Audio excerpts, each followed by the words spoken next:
Schumacher Insta-Power. This is a model PS-400-3A. Got two of these from the store this week, and they appear to be completely dead. You push the battery status button, you get no LEDs. Throw the jump start on, no LEDs. But let's plug it in and see if it'll take a charge. Just turned on my power strip, and instead of charging, it says charged. And if I push the button, it says full. And we can check our voltage here with a little USB voltmeter. Boy, these are handy. I'm going to put it in sideways so I don't interfere with the dust cap. Shows that we've got 13.8 volts. Fully charged, so it says. Turn off the power strip. Nothing. And I've had this on charge for about 24 hours. It does absolutely nothing. So that's our symptom. It says charged, but it isn't, and it won't take a charge. So let's take it apart, see if we can figure out what's going on. Has this battery actually gone to zero? Is there a blown fuse? Is it corrosion? Can we fix it? Well, I'm gonna have to take it apart and find out. Now, I've already taken the other one apart, so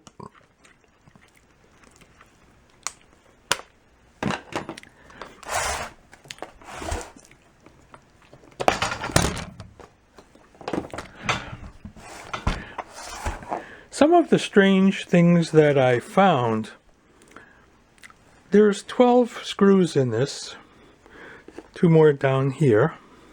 1, 2, 3, 4, 5, 6 times 2 is 12. On both units, these two access holes were completely plugged with a clay-like material, the kind of material that mud wasps might actually you sometimes see that mud wasp build a little nest, but this was plugged solid all the way down to the screws. And that's quite a depth. So let me show you how deep this is. Look at that. So I don't think a mud wasp would fill a cavity that deep. And also, why would these four be the ones that were so plugged on both units? So that almost suggests to me that this was something done in the factory to stop you from taking the unit apart. So here's what I had to do.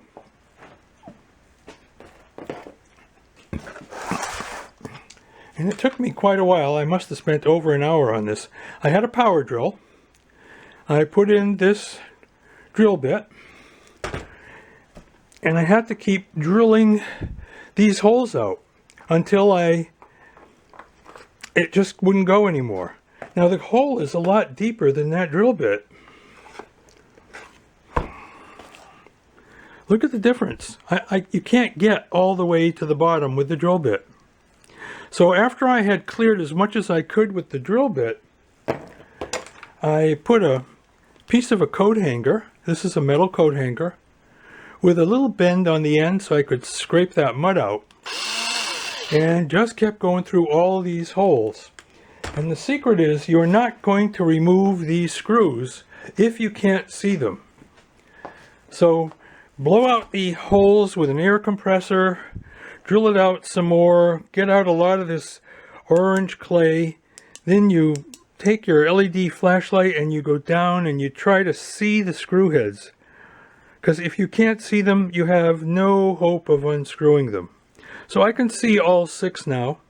And I did get the other one apart, so let's see if we can get this one apart. It's not easy, but it can be done.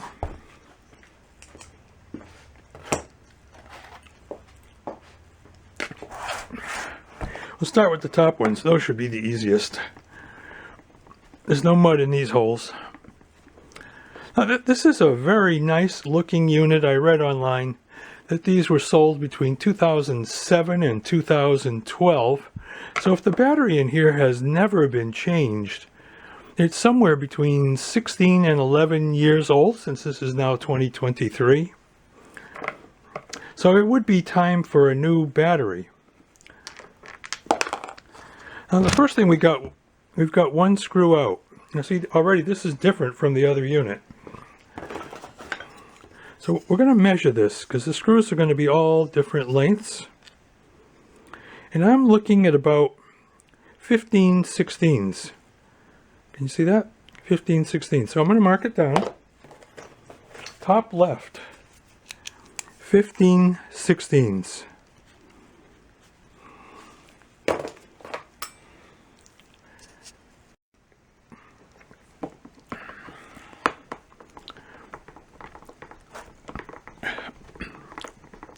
Also note, these are at about a, what would you say this is? 45-degree angle or so. They're not straight. So we're going to have to hang the screwdriver over the end of the bench to get the lower ones. We can't use a power tool because I don't have any screwdriver bit long enough to fit into these screw holes. Let's measure this one. Oh, this is over an inch. This is more like 1 1/16. Quite a bit longer. No, 1 1/16 inch. Very different from the first one I took apart.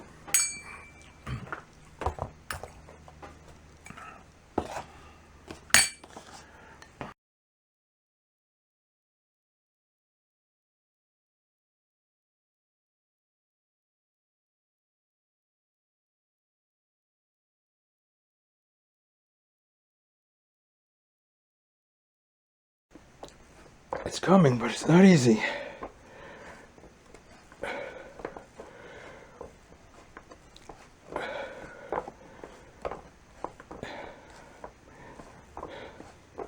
So I had read online that the batteries were not replaceable.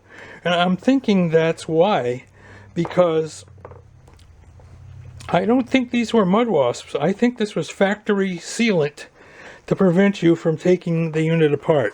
You know, that's how woke people save the earth: throw it away, buy another one, make as much trash as possible. That's good for the earth. So we're not woke. We like to take stuff apart, fix it, keep it in service. Well, it's loose, but it's not coming out.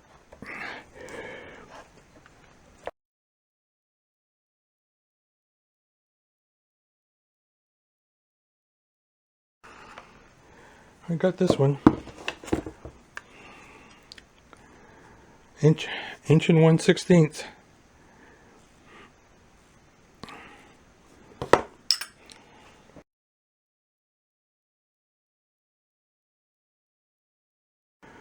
How would you say that is? 15/16.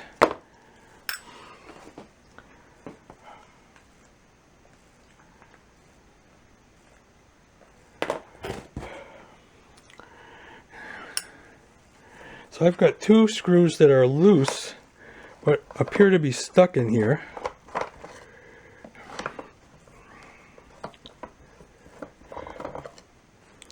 So maybe air compressor will help us to get those out. So let's keep going on this other side.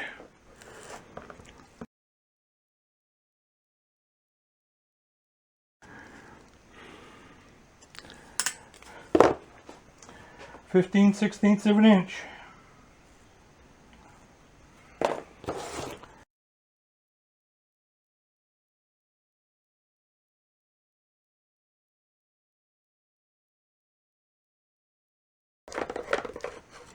Loose but not coming out. Okay.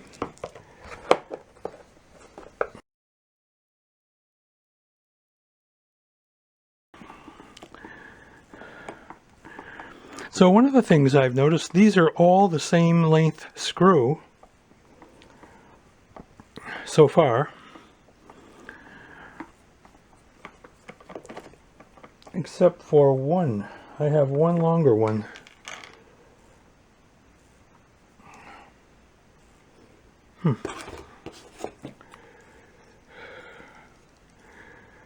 1 1/16.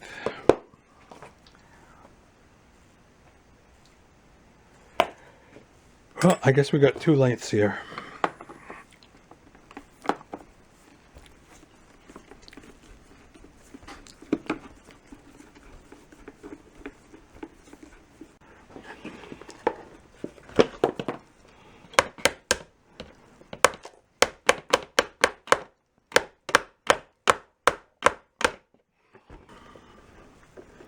Why am I removing this? Because that looks like a nasty cut waiting to happen.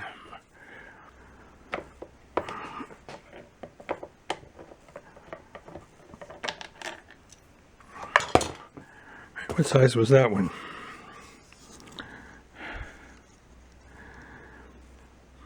So it's probably a 1-inch screw because you've got this little dimension here, but we're going to measure it as 15/16 because when you hold it against the side, that's what you get.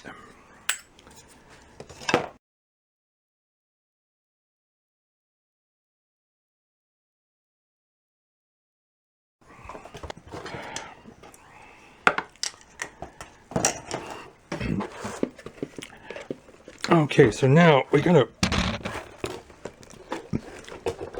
push these wires through, give us some room to work.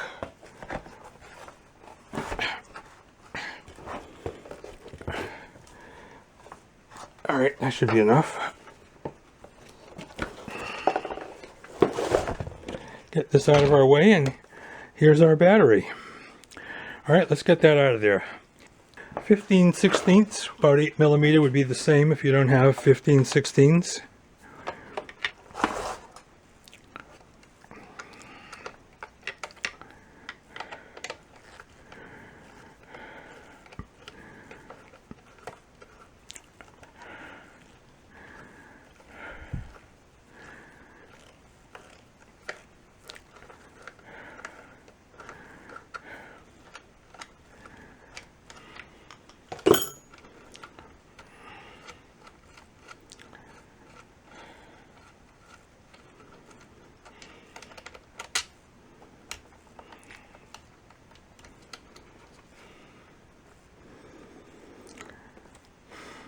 Now here's a mistake waiting to happen.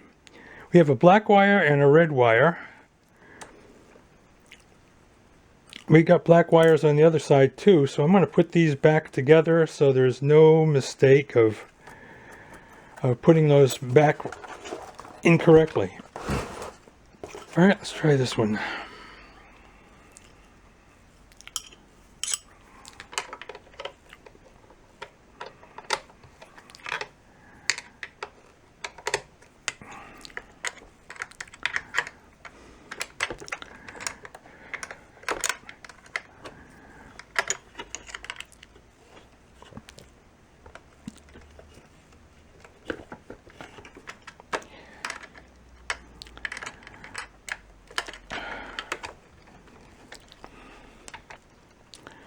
Well, I don't see horrible corrosion on these battery contacts.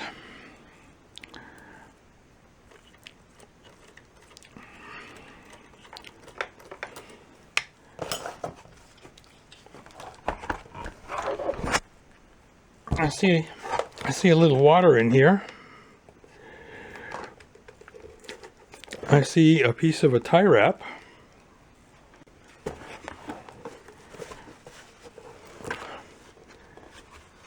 Otherwise, it doesn't look too bad.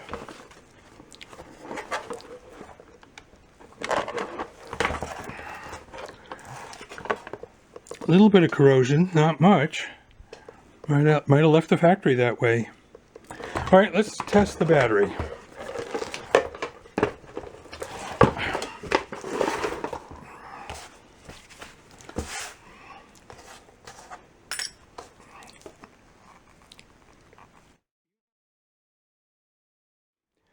"12-volt, 18 amp hour. Made in China."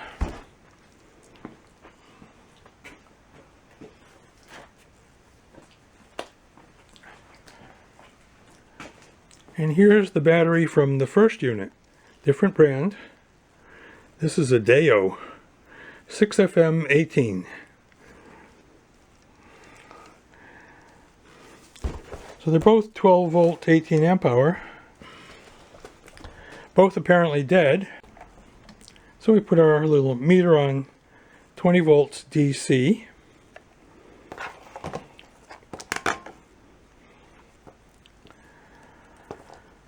Let's see what we get.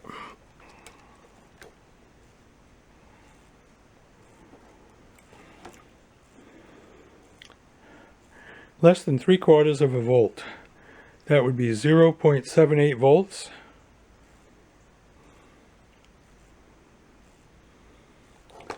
Let's try the second one.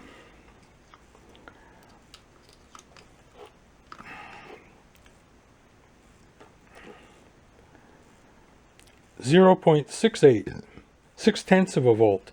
Normally you don't see batteries go quite so dead. So either these are very old and haven't been plugged in for a very long time, but to go that low, I wonder what happened to these. Well, there's very little chance we're going to be able to bring these batteries back, but let's try it anyways. So our first step is to use this ICO 1064S power supply. Now, I made this back in, oh, it was a kit, so you put it together from a kit. I made this back in the early 70s. So it's going on 50 years old. I've used it literally hundreds of times. And we'll see if we can't shock this battery at least to the point where a pulse charger, a modern pulse charger, will do something with it.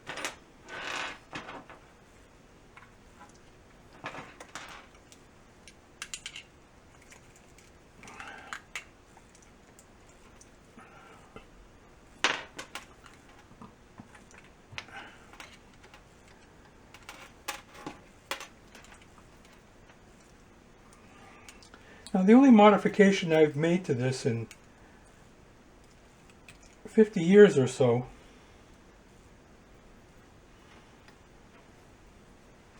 where did that come from? So I put in this cigarette lighter utility socket. Very handy for anything that plugs in, so you can use this as a power supply. Otherwise, it's pretty much stock. How's that for an error?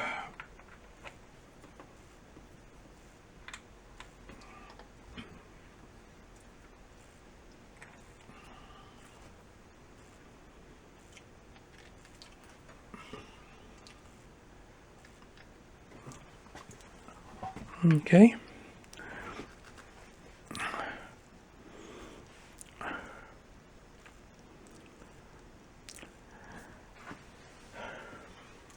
So we'll flip the switch. Now, what we want to do is shock this battery, because right now we're down less than 1 volt and no modern pulse charger is going to do anything with this. So we have to get it to at least 2 volts to see if that ANSYX charger can shock this back to life. What we have to do first to get this to 2 volts, we are temporarily going to hit max. So we're on 12 volts, 10 amps, and we are going to give it the full 20 volts.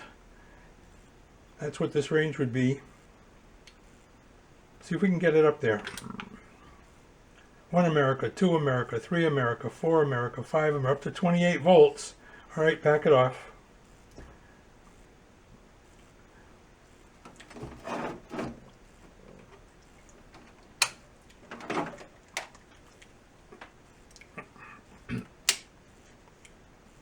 Let's see what we got.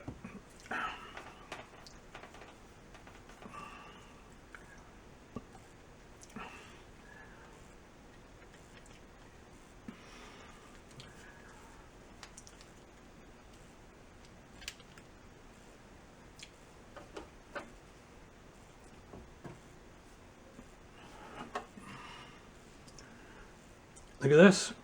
We're already up to almost 3 volts. So the ANSYX should see it and be able to work on it. Well, let's give it another shock. I'll leave this here.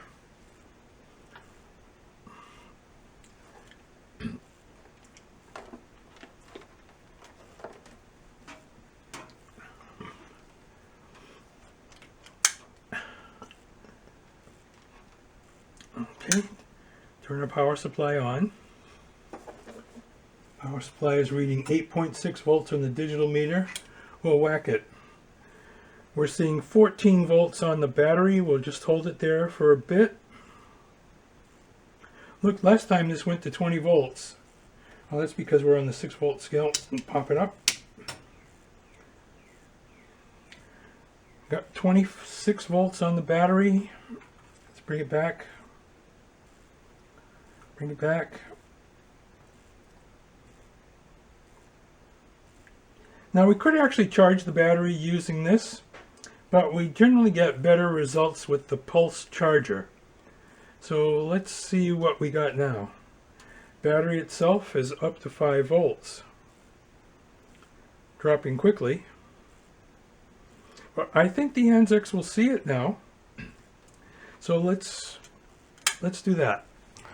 Okay, if you've been watching my channel, you know that I have a couple of these. I've used them very successfully in the past. I don't have much hope for what's possibly a 16-year-old battery, but let's see what it can do. Alright, we'll plug it in. Check connections, turn on the power strip.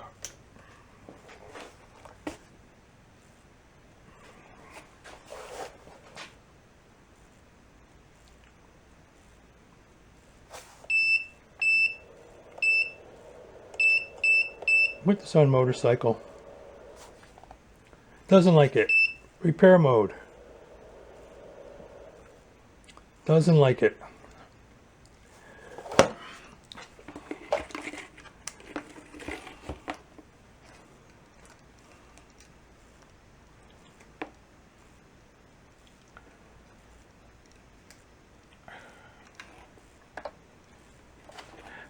Now it's indicating off, but you can see that the pulse repair mode is actually working.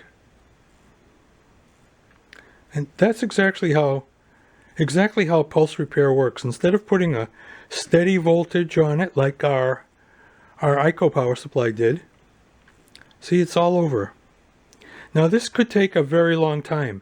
It could take a day, could take 2 days, could take 3 days. But if successful, then this battery will be good as new. So we'll leave it here and we'll just let it do its magic. What's very interesting is that the display says off, but it's working. So we're in repair mode.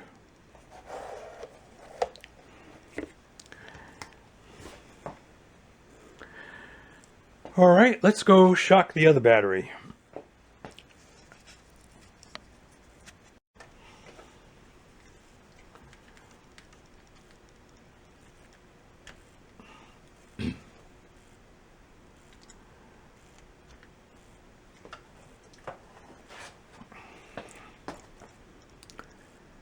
Okay. Well, we're reading 0.2 of a volt here. I'll turn this on.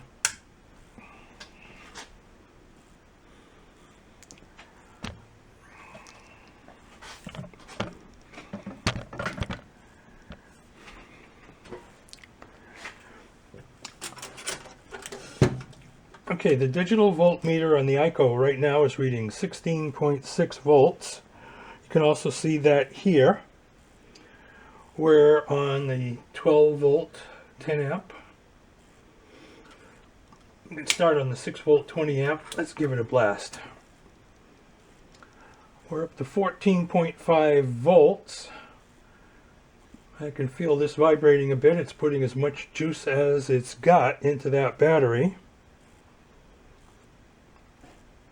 I don't want to let it go more than 30 seconds or so. Okay, we'll turn her off. And what have we got?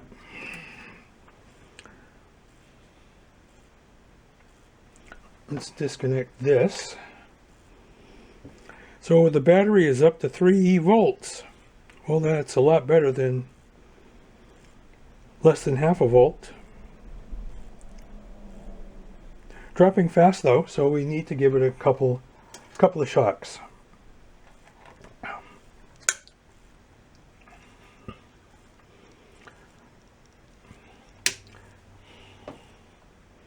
Okay, we're putting 28 volts into it right now.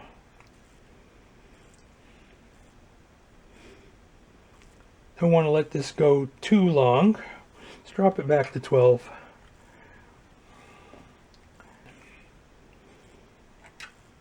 What do we got in the battery now? Oh, 4.5 volts or so. And so in this way, you get the battery back to the point where the pulse charger can actually do its magic and possibly make this work again. So we'll give it another blast.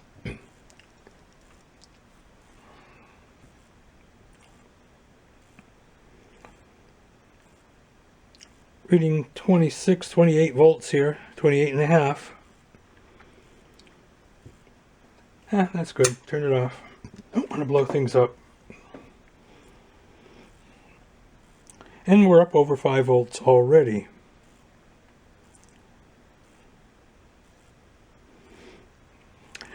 Okay, I should be able to put a pulse charger on it now, and we should have some results.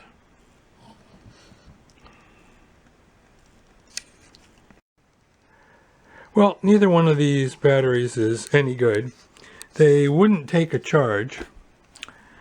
This Harbor Freight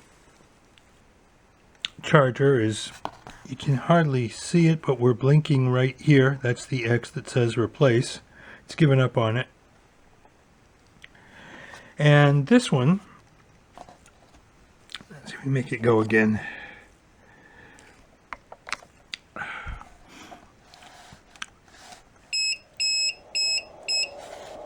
What, see the replace light flash right here? So they've both given up on the batteries. Put a voltmeter on it right now. We'll see how far they've come up. Usually the most you can get these to come up is about 6 volts. Let's see where these are. Okay, I've unplugged and disconnected both batteries from their chargers. We're on this little voltmeter now, and this Deo battery is at 196, 197. Well, that's not much better than when we pulled it out yesterday. 2 volts. All right, let's try this one. This is the UB12180.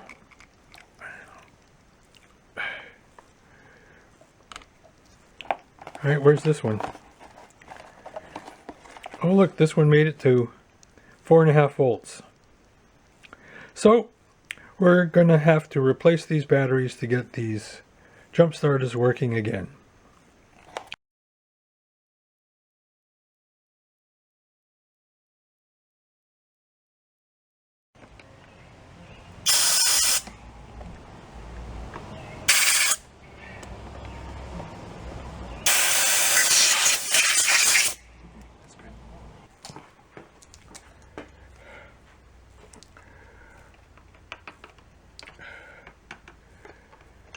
Got quite a bit of corrosion on this PCB, so we're going to try scrubbing it out with some isopropyl alcohol and an old toothbrush.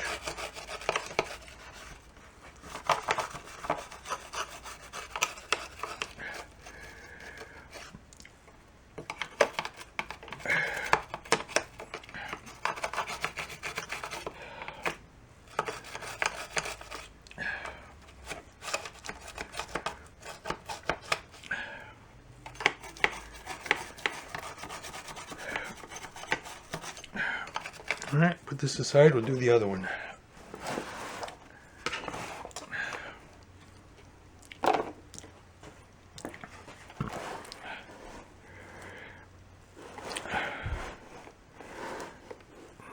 This one's in this area.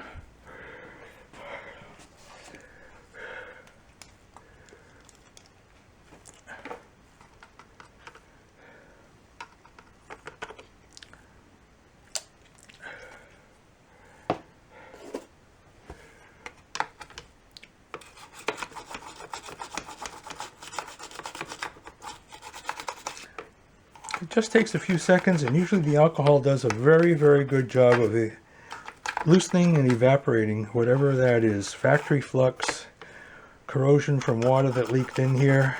You want it out. You don't want this eating up your circuit board.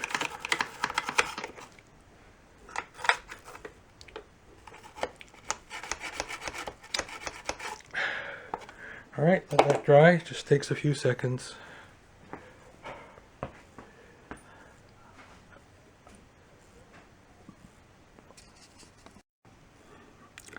Look how nice and clean that came out.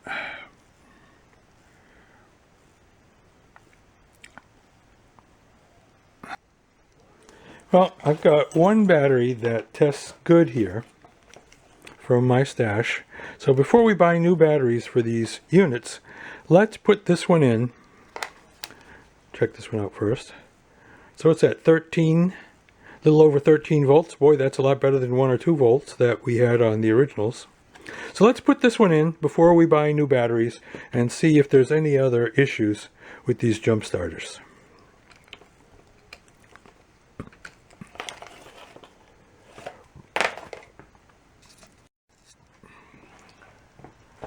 Okay, we got positive on the left, so we'll rotate the battery. Actually, positive is on the left.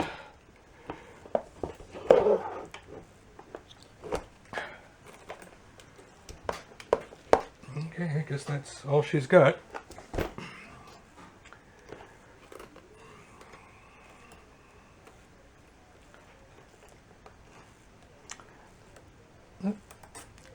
This one's a little corroded. I'm going to clean that up on a wire wheel.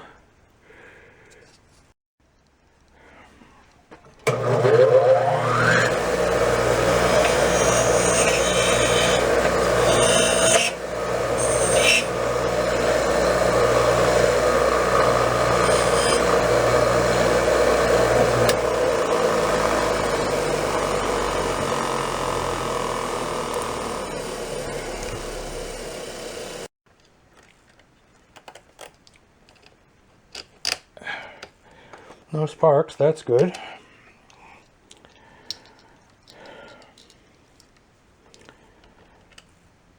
Lock washer, nut.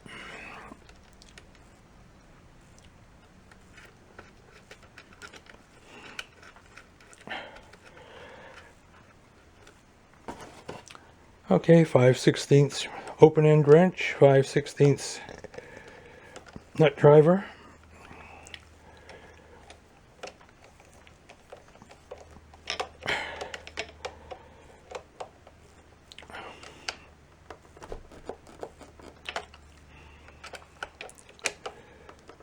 Should be good. Double check this one.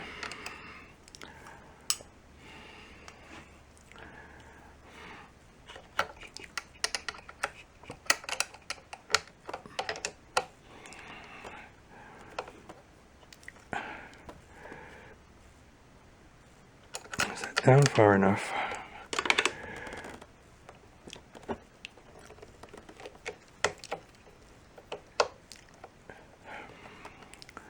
So a three-handed job here. I'm going to push that down. Going to put the wrench on it. And we got to tighten it.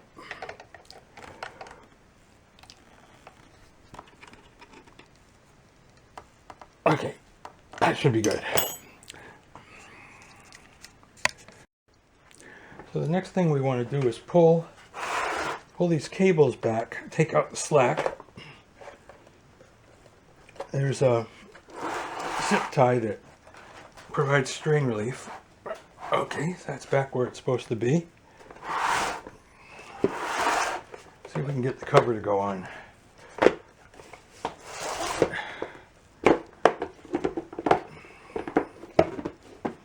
Oops, forgot the handle. They look about the same.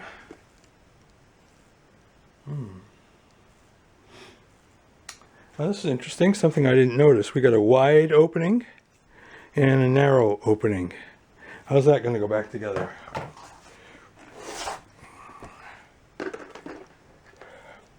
Well, we can't get it wrong because the wide opening the wide opening goes over this screw tower.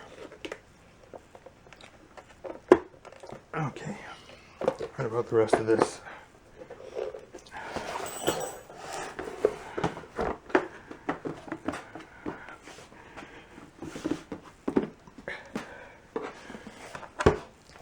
Okay, is that it? Put a couple screws in.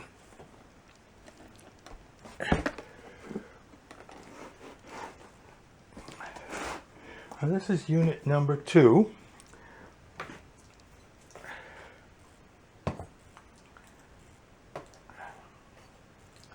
Now we had 2 seemingly identical units, and yet the screws used in them are different.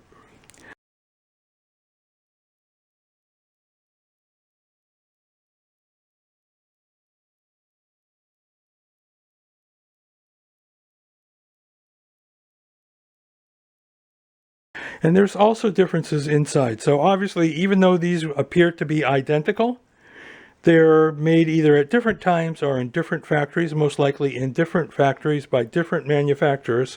And even though they have the same model number and they had the same issue, they are different.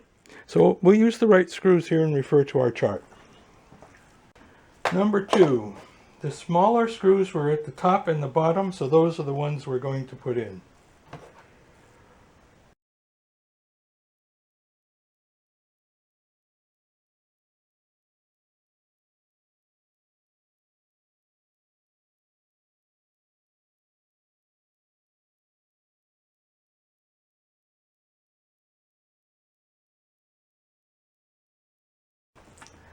Well, that should be enough to test it.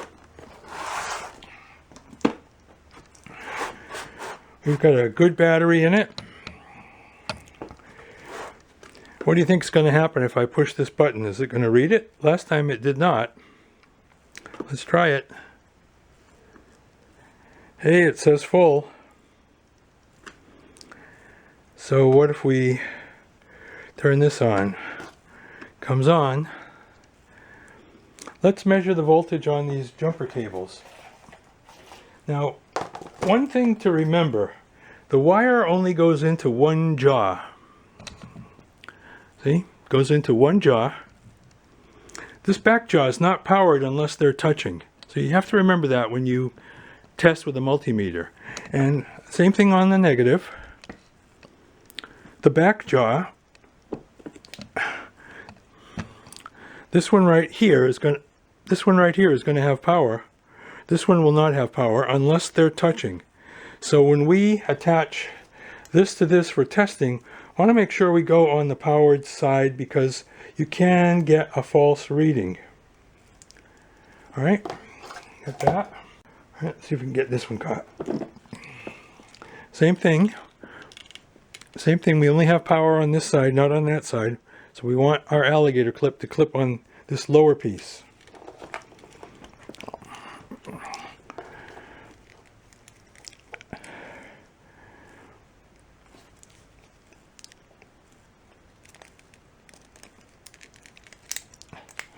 Okay, we've got our meter connected.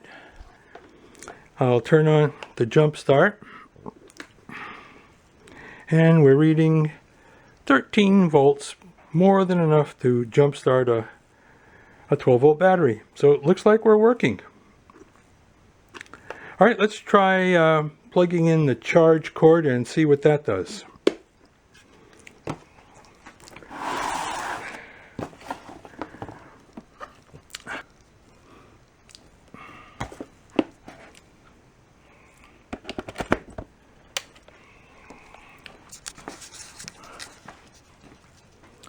Look, it says charging. I don't know how long it's going to stay on charging. I would think that will go green shortly, but we'll leave it there and see what happens. Well, that didn't take long. It's only been about a minute or so, and it now says charged, which is what we would expect since the battery was in over 13 volts. So I would say that this is like new, ready to go back into service, and well worth buying new battery for the second one.